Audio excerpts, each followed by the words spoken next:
How you guys doing? Hope you're doing well. So today I'm going to just put you through as a former teacher. You know, I'm talking as a former teacher when it gets to children. That's because I've taught before. Today I'm going to share with you moms on some of the things that I learned being a teacher. So I am just going to tell you my experiences now that I'm a mother, and I'm just always reading the mind of the teachers, what they think, because you know what, I was a former teacher. The things that we used to observe from parents, even though I was a baby teacher then, but I still noted some things, because every day my children go to school, I try to make conscious effort, because I know the meanings teachers read, when they see you, how they equate you, how they treat your child, how a child has to behave, how you two parents have to behave. Because sometimes what molds a child is not just the child. There are some things that parents do that molded, the relationship. And let's be honest to ourselves. We adults, we try to package ourselves. We try to wear good shoes, good bags, all of them, and all of that. They say dress well, dress the way you want to be addressed, that kind of thing. So children too, what do you think? Are we going to address them the way they dress or the way the parents dress? It's neither here nor there. If you have a child and your child is in school and you're careless with things, say for example, you're careless with, let's say, their communication book, and back to communication book again. Teachers tend to think that you are not serious. They tend to think that you don't think. They tend to think that you don't have time. Nobody's going to tell you in an office that when you bop, that you're supposed to say excuse me. It's not written out there.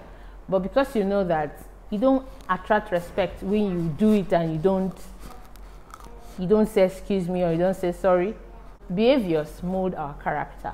So as a former teacher, I was actually teaching children who were between 3 and 4 years old. That's some time ago. That's more than 20 years ago, please, people. So, but I remember vividly. I remember my students. I remember Raphael. I remember Mubo. I remember Sharon. I remember those children. And I know that they will be grown now. I hope they will find me one day. Maybe they will find me on YouTube. I hope they will find me. I will be really happy to see them. When I was teaching, there were certain behaviors of parents that molded our relationship with children. Now, I'm not saying, note here that no parent bribed me. I was too small to even impress parents to get bribed, so please. But there was this also a teacher in that school. I remember that one vividly. I remember that the mother never allowed anybody to touch that child. Mothers, you are trying to be a teacher at the same time and a mother. What you do is that you make the teacher just focus on. You focus like this. The teacher just faces it like this. So I don't want trouble. Let me just teach. I teach and nothing more. So parents, we have to be careful on how we address teachers, because when you push a teacher to the corner, they'll just teach your child, but they won't advise your child. Mind you, a teacher is also like an advisor to the child. A teacher is also like a coach, like a counselor, like somebody who sees the child, even sometimes more than you do, because you parents are always busy. So if you go all out to the teacher, don't touch my child, don't do this one, don't do this one, don't do this one. What the teacher will do is they say, okay, I hear you, madam, no problem. Once I write on the board and the child copies, that's the end. I'm not going to even inform you that the child has, that you should watch anything. They will just ignore you. That is the repercussion when you are always on the teacher. The teacher, allow the teacher to be teacher. Let the teacher, so that the teacher will be open to you and to be able to tell you things about your child. That is one thing. So I remember that one of them, that the mother was in my class. That child was something else. That child can tell a teacher to shut up, and the mother does not feel that anything is odd with such character. I remember that there was a day I said that this girl is very stubborn, because I didn't even know it was her mom. And the next thing she said, I should leave her child. That's the only child she has. That's nothing that her child does. That she's a teacher here, and that she's also monitoring her child. So that I should leave her child alone. That's her only child. Ooh, wow. And I was just young. I was just trying to explain to you that child could almost tell me shut up, and that was wrong.